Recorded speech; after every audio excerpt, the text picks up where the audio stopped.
If you want to continue to follow our adventure, click subscribe.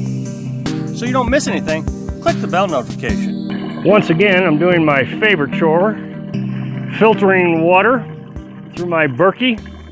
I love the Berkey. It's a valuable asset. In my opinion, of course, I'm not telling you to buy anything, but in my opinion, you absolutely have to have this in order to live this lifestyle. You never know what the water source is going to be like. This is called a water purification system, and it says it right on the side of the box that the filters come in. It's critically important that you don't waste a drop of water out here. We're going to have to go about 120 miles just to get water. The wind is so strong around here that you'll get a gust of wind, and if your bucket, if your container that you're putting your water into isn't close enough to the nozzle, it'll push the water off to the side and you'll dump the water on the ground. So I put the igloo or the Rubbermaid in the chair to bring it up closer to the nozzle, so when the wind blows I don't lose any water. How this works is it's a two-stage system. You have your filters. Your filters are right here, and it's just gravity fed. So you keep this full, and then it drains down into the bottom portion. A lot of people will just let this water drain all the way down, but if you think about it, as you do that, you're only using about half the filter that way. So the filter down here is having to work twice as hard as the filters, the part of the filter up at the top. So I always keep it full the entire time I'm filtering, and then when I'm done filtering, I just take this top canister off, dump the water back into the bucket. Now both containers are empty, and I just store the Berkey until the next time I need it. The reason this is my favorite chore is because it's the only chore that I can sit in a chair and look at the scenery. Of course, we're still here at the North Rim Grand Canyon. I'm absolutely in love with this place. It took me 2 years to get here after I became a nomad. I've been dreaming about this place, this exact location that I'm standing in. Been dreaming about it for about 10 years. I've wanted to come to Arizona to go camping since I was in the Navy, so 19, 20 years old, and I didn't get to do it then either. But it is very critical to understand that when you become a nomad, that you don't immediately just go to the place that you want to go to the most.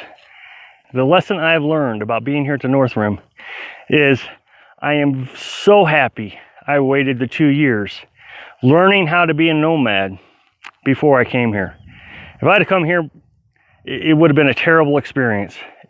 There's a lot of hardship living out here on top of this mountain, 120 miles away from a water source, no bathrooms, no showers, no nothing. 14 miles on a gravel road that you can drive maybe 10 miles an hour. There was one point I got to 20, but most of the time it was 4 or 5 miles an hour. When you become a nomad, learn how to be a nomad in the easy areas first. Go to the east before you come out here and do this, because I would not have enjoyed it 2 years ago. This brings me to a comment that I received today. In the comment, the guy said, what was it like when you first started this lifestyle? He says, I'm converting a cargo trailer, and I don't want to leave my family behind, but I'm going to leave them behind. He says, I want to go to Utah. Haven't been there since I was a child. I'm really looking forward to seeing it as an adult. My fear is that once I get out here, I'm not going to like it. So you have a house, you have family, and you want to go see a state that you always dreamt about, or, like I did. I dreamt about coming out to the Grand Canyon for decades now. And I finally got to do it. Here's the best bet. Chances are you're not going to like it. I've told you story after story after story. I met this guy in South Dakota, had been doing it 6 months, and he was contemplating whether he was going to sell his 80 acres to live out there. I forget, I think it was 40 or 80 acres, his property, and was trying to contemplate what he wanted to do. But you could see it in his eyes that what he had hoped for, it didn't turn out that way. And he just kept waiting for that next moment to make it, well, this is going to be great. And I've made several videos where I talked about the 3 stages of emotional development as you go through this process. The first 3 to 6 months, you're excited, you're happy, and you're ready to go, go, go, go, and it's just, and you're moving all the time. And then you get into the 6 to 12 month time frame, and you're like, whoa. And you're trying to convince yourself that it's still exciting and new, but you've learned real quick that it's a lot of work. You spend more time doing chores than you do adventurous things. Like I showed you this morning. I wanted to get up this morning and take a hike, go for and make a video while I was hiking, but I had to filter water, and water takes priority over the hike. It just does. Running the generator. I got to run the generator each morning. That takes priority over whatever it is I want to do. I have to get up at 5 o'clock in the morning, 6 o'clock in the morning, whatever the case is, and do my job. So this isn't a vacation. It's still life. And then you get into the year time frame, and then you're starting to say, okay, do I want to continue this lifestyle?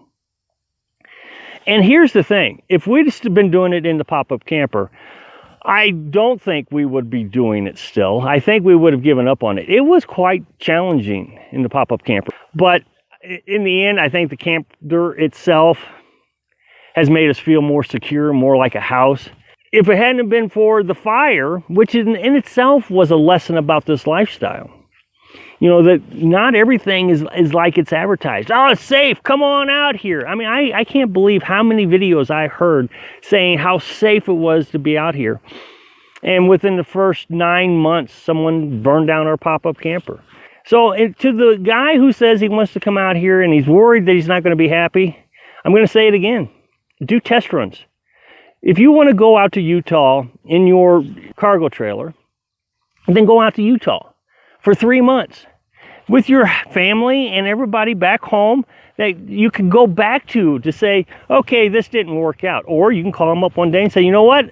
Utah was fun, but now I'm going to go off to Montana or Wyoming. Don't just give up your old life to start a new life until you're sure, 100% positive that you like the new life. Thanks for watching. Click like if you like the video, and happy travels.